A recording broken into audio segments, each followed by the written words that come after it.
Assalamu alaikum students. I hope you all are fine. I'm your teacher Sumayya Khan.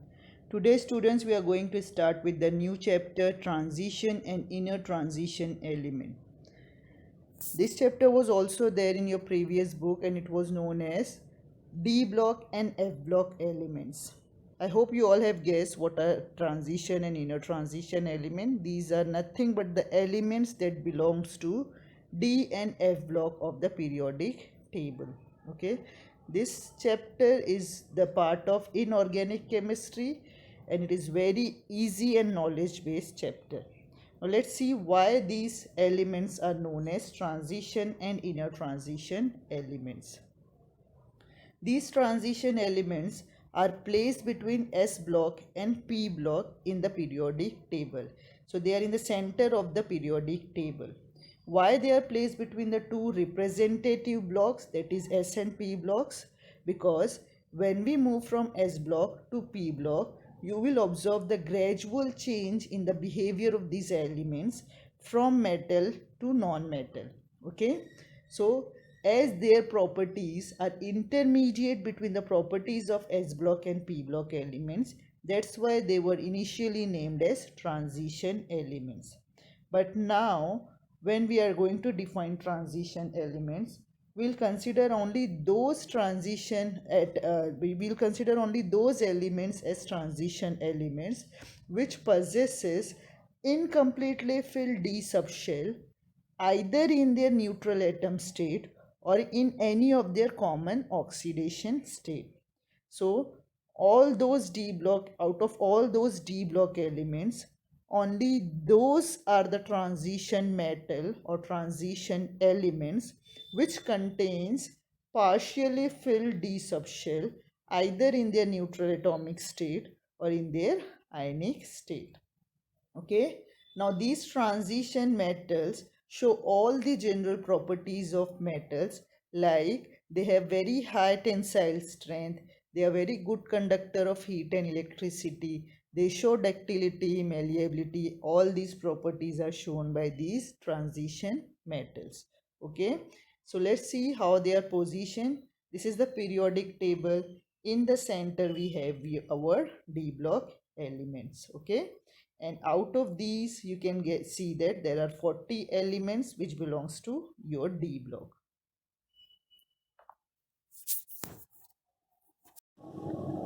Now students, let's see the position of transition element in periodic table. Students, you all have seen the periodic table. In the periodic table you must have observed that on the left hand side we have what?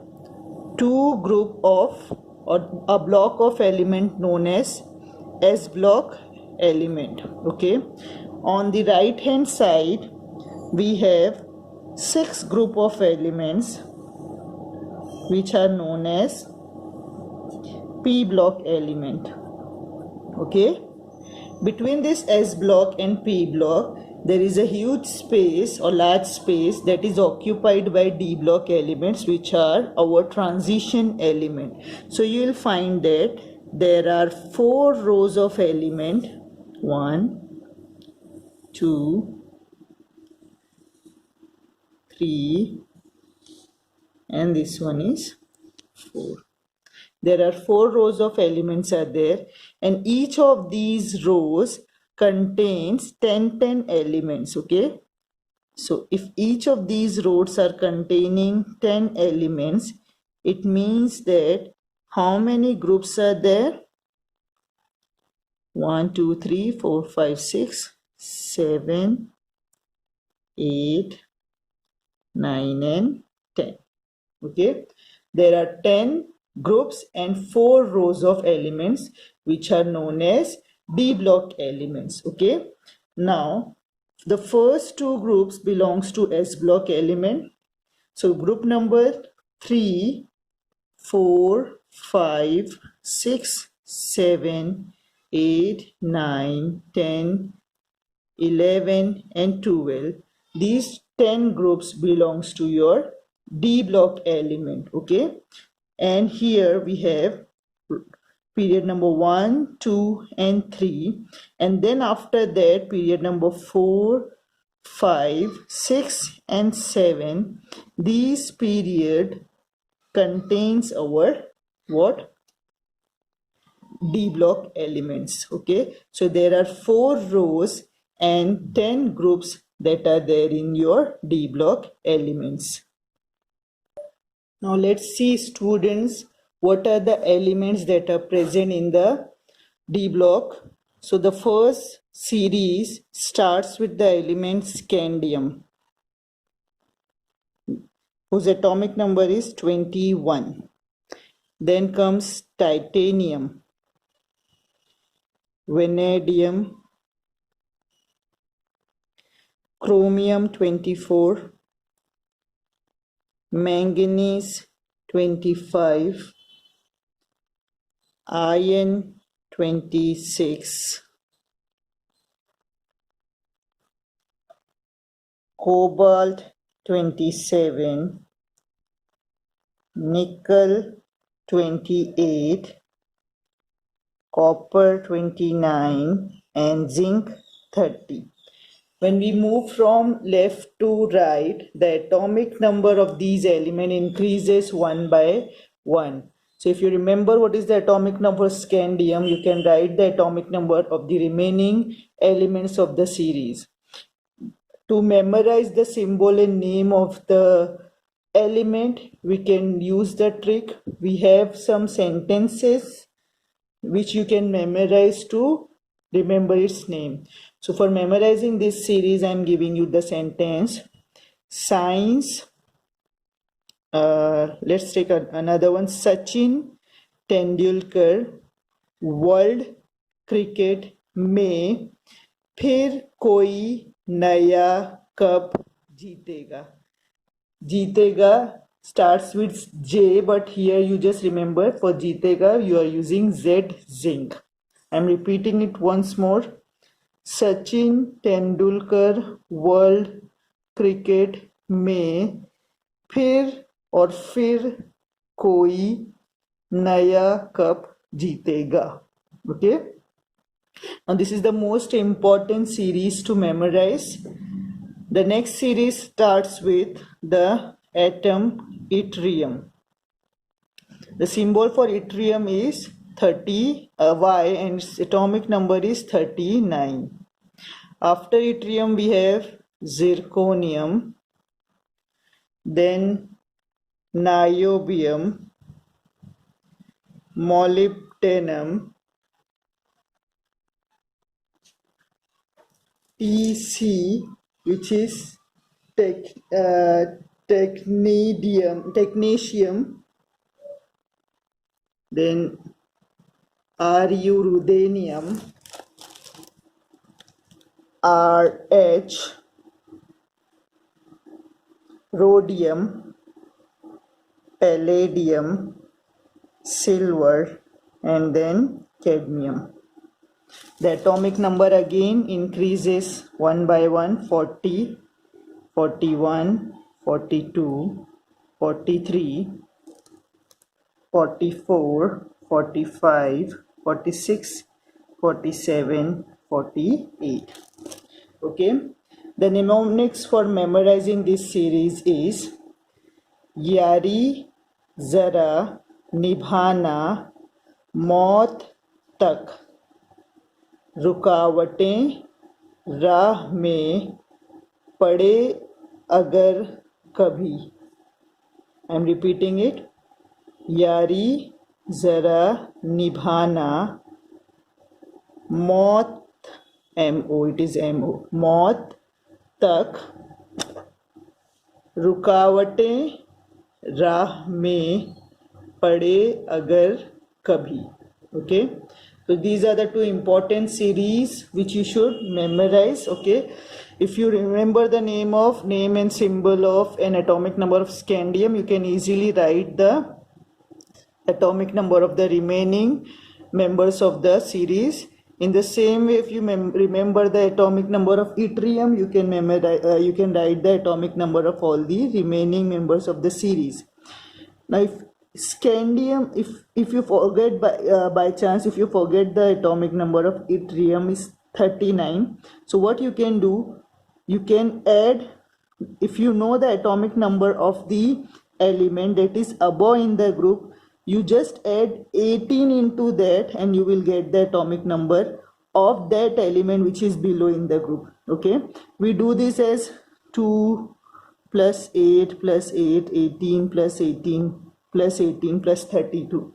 So if you want to know what is the atomic number of the element which is below yttrium in the group, you just add 18 to this number which is 39. You will get what? 57. If you add 18 into 39, you will get what? 57, and 57 is the atomic number for lanthanum. Okay, in the same way, if you want to know what is the atomic number of the element that is below lanthanum in the group, it is, you just add 32 into it. When you add 32 into it, you will get 89. 89 is the atomic number for actinium. Okay, so this is how, if you know the atomic number of one element in a group, you can write the atomic number of the elements that are below in the group. Okay, now look, after lanthanum, we expect that we should have an element whose atomic number should be the next atomic number, that is 58. But what we found here, that we don't have an element with atomic number 58, but we have an element with atomic number 72 after lanthanum, whose name is hafnium. Okay, and after hafnium you will find that the atomic number is now increasing one by one from 72 to 73, 74, 75, and like that, 76, 77, 78, 79, and 80. That is the atomic number of mercury, Hg. Okay, so what happens here, after lanthanum, there are few elements which are missing from the number. So from element number 58 to element number 71, these many elements are not present in the table.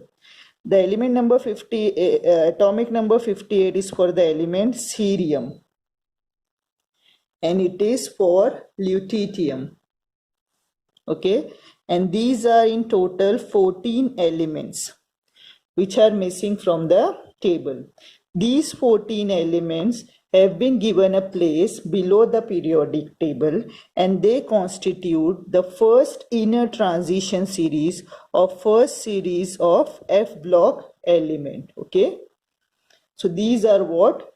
Inner to your transition series. That is why they are named as inner transition series. Why they are not placed in D block element? Because in them what happens, the valence electron does not enters into the penultimate D subshell, but it enters into pre-penultimate F subshell. Okay, how the configuration goes, that we'll discuss later on. Just remember, these are not D block element because their valence electron does not enters into the D orbital but enters into the F orbital. That is why they are placed at the bottom and they are known as F block elements. In the same way, when we see at the actinium 89, after actinium 89 there should have been an element with atomic number 90. But here again what we found, that we don't have the element with atomic number 90, but we have an element Rf, rutherfordium, whose atomic number is 104. Again student, what happens, there are elements whose atomic number is 90, and from the atomic number 90 till the atomic number 103 the elements are missing. What are these elements? The element with atomic number 90 is thorium, and the element with atomic number 103 is lawrencium, Lr. These are in total 14 elements. These 14 elements are again missing from the table, and they will again constitute the second inner transition series or second series of F block element. Okay, so as these elements from cerium to lutetium, which are coming after lanthanum, show similar properties as lanthanum, these are also known as lanthanides.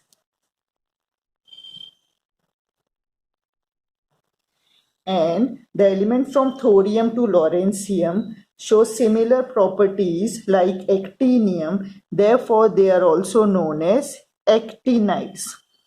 So you can term them as F-block elements or inner transition elements or lanthanides and actinides. Okay. Now it is not important to memorize all the name of 40 elements, but I suggest you to memorize what? The name of at least two series, the first series and the second series. These series are also known as 3D series. The first transition element series is known as 3D series. The second transition element series is known as 4D series. Next one is known as 5D series. Then you have 6D series. Remember, this 3 does not say that this is the third period. This is fourth period, okay? But why it is called as 3D series? Because in this series of the elements, the last electron or the valence electrons in all these elements enters into this 3D subshell, okay? 3 is the number of principal shell and D is the name of your subshell. So in all these 10 elements, you will see that the valence electrons are entering into 3D subshell. Okay, that is why they are also known as 3D series. In the same way, in the second transition series, the valence electron enters into what? 4D subshell. Okay, that is why they are known as 4D series. Likewise, we have 5D series and 6D series. Okay, these 3, 4, 5 and 6 are signifying or representing the number of principal shell in which d orbital your electron are entering. So 3, 4 and 5D series are representing that the valence electrons are entering into these subshells. I hope you all have understood. Okay. In this last series from Rutherfordium, the last electron is last element name is copernicium or unbium. Look, generally till previous syllabus we used to write it as UUB, unbium. Okay, so if you are writing this, then also it is correct. The atomic number here is 112. Okay, so these are your D block elements. Now out of all these 40 D block elements, there are 4 elements which are not considered as transition metal. Okay, because look, we have discussed that what are transition metals? The transition metals are the metals which contain incompletely filled D subshell either in their neutral atom state or in their ionic state. But you will find that there are some elements which do not have incompletely filled d orbital in both of those conditions. For example, let's take zinc. Okay, the zinc have 3d10 4s2 configuration. Okay, in its most common oxidation state Zn plus 2 also, the zinc loses the 2 electron and again it has 3d10 4s0 configuration. So zinc either in elemental state or in its most common oxidation or ionic state does not contain incompletely filled d orbital. In both these cases, you will find that d orbitals are completely filled with 10 electrons. So since zinc does not have partially filled d orbital, it is not a transition metal. In the same way, students, we have cadmium, mercury and unbium. These are the 4 elements which do not have that condition of partially filled d orbital. That is why these 4 elements are not considered as transition element, but they are still D block elements. Okay, though they are not transition element because they do not have incompletely filled d orbital in any of their oxidation state or in neutral state, but still they are placed in d block element because their last electrons are entering into d subshell. Therefore they are d block element but not transition elements. Okay, now let's see the electronic configuration of these d block elements. Our first transition series 3d series starts with scandium. Scandium, atomic number of scandium is 21. You know, we have learned the off-bow principle, which helps us in filling of the orbital according to the energy level. Okay, so for filling 21 electrons, how we are going to fill this electron in the particular orbitals? So we'll go according to off-bow principle. First we'll fill 1s, then 2s, then 2p, then 3s, then 3p and 4s, and then we will get this to this 3dn like this. Okay, so let's see that how we are going to fill the electrons into the orbital. 1s2, the capacity of s is 2. Then comes 2s, whose capacity is same, 2s2. Then there is 2p. 2p can take how many electrons? 6 electrons. 2p is 6. Then comes 3s, again s can take only 2. Then come 3p. 3p can take 6. How many we have filled till now? 18 electrons we have filled. Then before filling this 3d, we are going to what? 4s orbital. 4s will be filled first, 4s2, and then we will come to 4s2. It means how many electrons we have filled? 20 electrons. Then we'll come to 3d orbital, and we are left with only one electron, that is 3d1. This is how we are going to write the electronic configuration of all these transition elements. Okay, now look students, till here how we are filling the electrons. 18 electrons are similar to what? The configuration of your noble gas argon. So in short, you can also write as this configuration as argon 18, and then 4s2 and 3d1.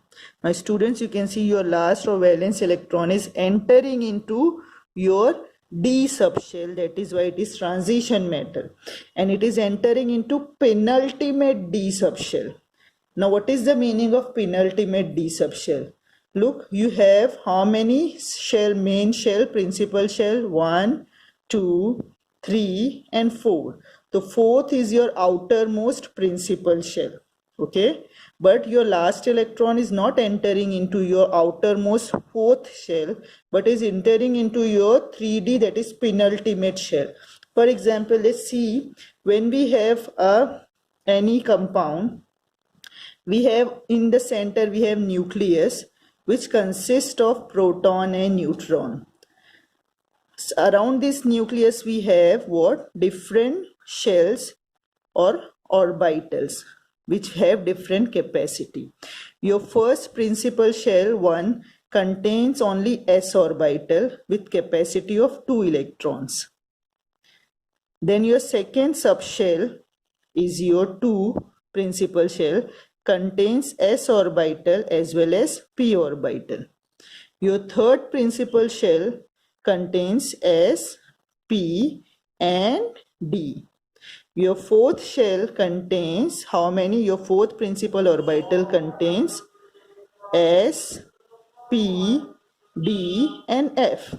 We know the capacity of these orbital are different. S can take 2, p can take up to 6, d can take up to 10 electrons and f can take up to 14 electrons. Okay, so here what happens when we fill the electron according to the energy levels. Okay, you find that in case of scandium, you have your first, second, third and fourth subshell, but after filling the 4s orbital, you are entering your outermost electron into 4 minus 1, that is 3. So we say that we denote the orbital by the symbol N.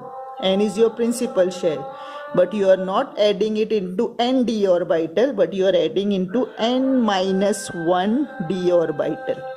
So your last electron is entering into this N minus 1 d orbital, which is known as penultimate d shell.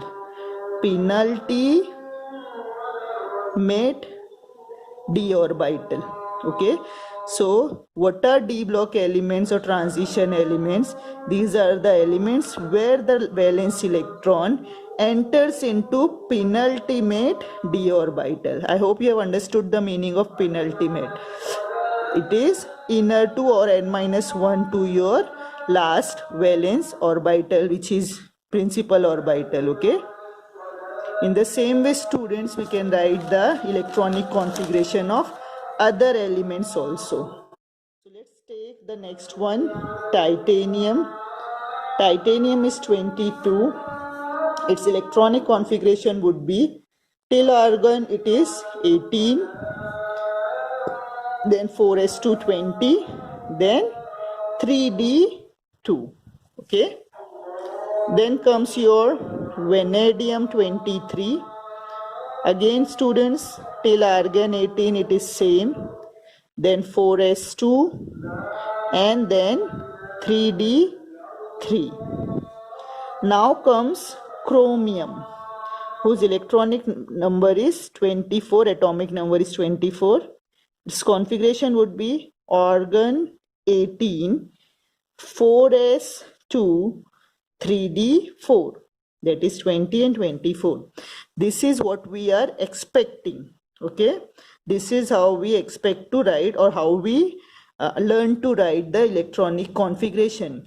But what we have found that when the electronic configuration of chromium was analyzed, it is found that the expected electronic configuration of chromium is not correct.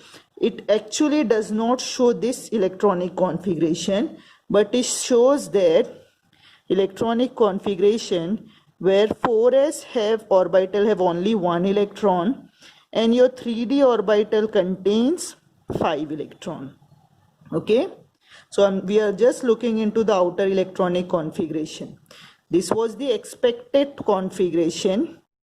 Okay, and what we have observed, we observed something else. We observed that instead of having 4 electrons in the d subshell, we are having 5 electrons in the d subshell. So what we are having here, we have this 4s orbital with 1 electron and we have this d orbital.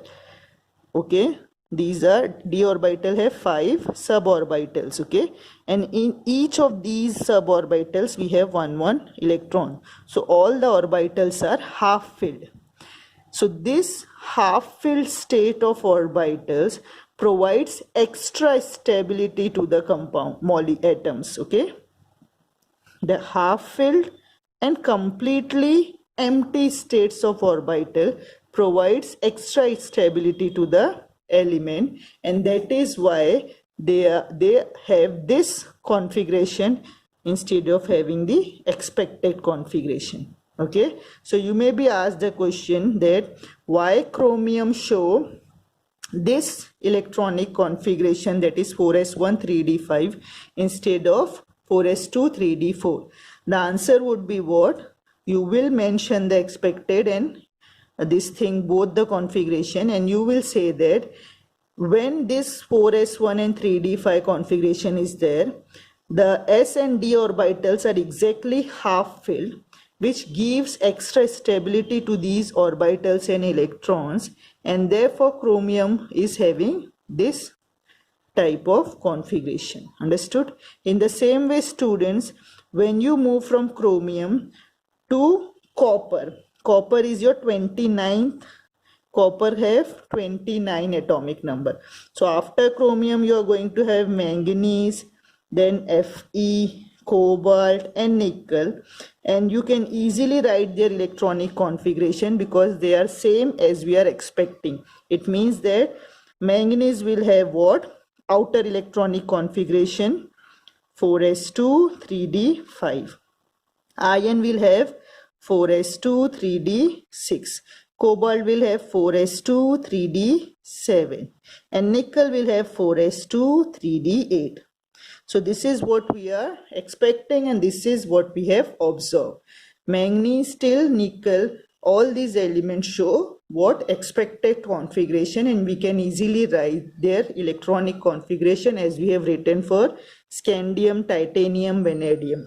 For chromium, there was a different matter and we have discussed it.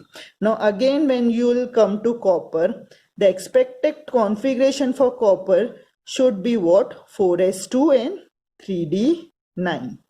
But again, students, the copper does not show expected electronic configuration. The actual electronic configuration for copper, this is what? Expected. But the actual electronic configuration of copper is found to be 4s1 and 3d10. Now you may give the correct answer here. Here you have s orbital which is half filled and d orbital which is completely filled.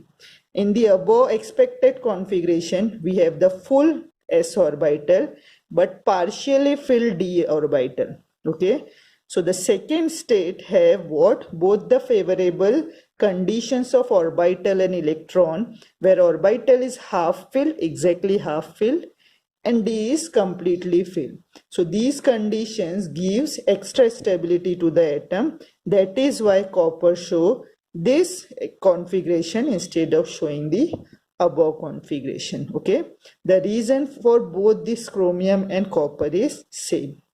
The presence of half filled and completely filled orbital provides extra stability, and that is why copper show this configuration instead of showing the expected electronic configuration.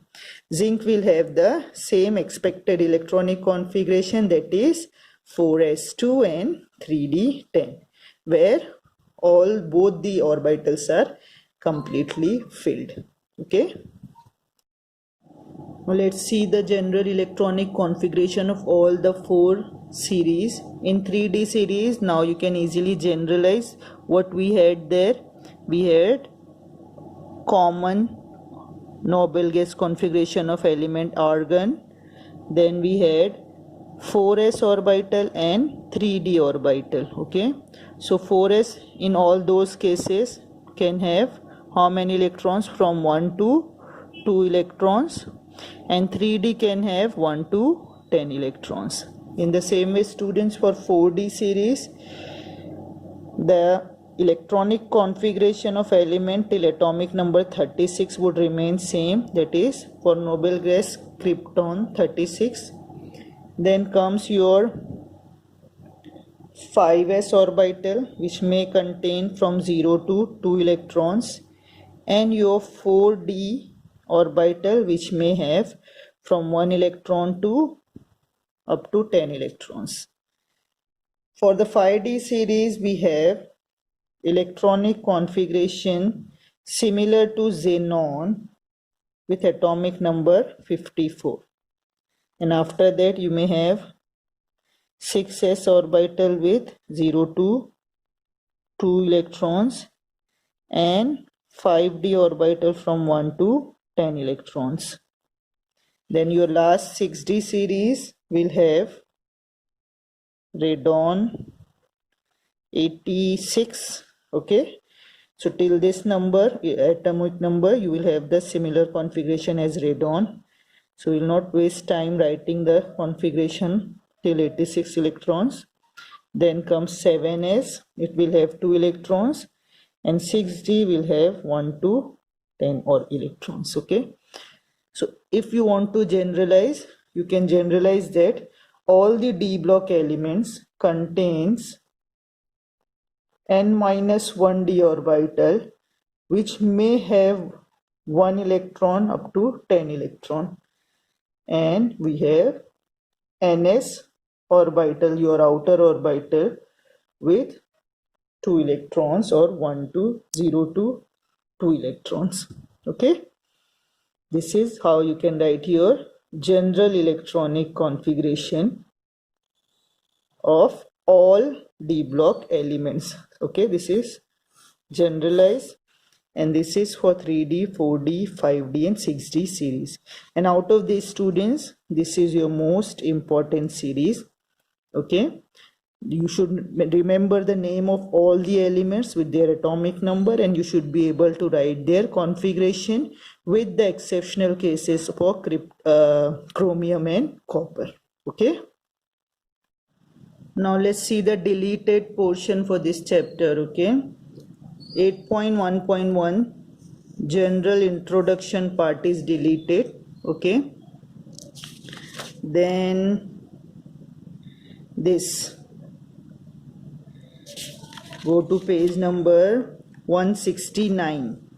Okay, and here this table 8.5, the atomic properties of first transition series, these are deleted. Then go to page number 170. Okay, 170, again this table 8.6, ionization enthalpies of first transition series, this is deleted. Then you'll move forward and we'll go to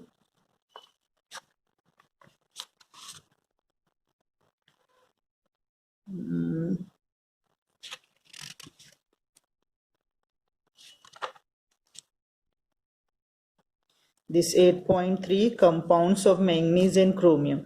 Look students, it is only written there that compounds of manganese and chromium, but here none of the compounds are mentioned, though their preparation and properties are given. So I think what they meant to say, the properties and preparation are omitted, but I have a little confusion what is meant by them. So they have just mentioned 8.3, compounds of manganese and chromium, this is the deleted portion, but they have not mentioned 8.3.1 and 8.4.2. so you do these topics, preparation and properties of chromium and manganese, you please do the preparation of this. Okay, then there is metallurgy, this entire part is deleted on page number 177. And on page number 178, extraction of iron from hematite ore using blast furnace, this is also deleted. Okay, so this page, entire page, page number 179, 180 till here, it is deleted. Okay, then after that you'll directly go to page number 184, the table of this 8.12, table 8.12, first, second and third ionization enthalpy of lanthanide, this is deleted. Okay, the problem, this problem is also deleted, this problem which is on page 184, this is also deleted. Okay, then go to page number 186. On page 186 we have this table 8.13, effective magnetic moments, this is also not in the syllabus for your portion. Okay, and that's it students, this was all about the deleted portion of your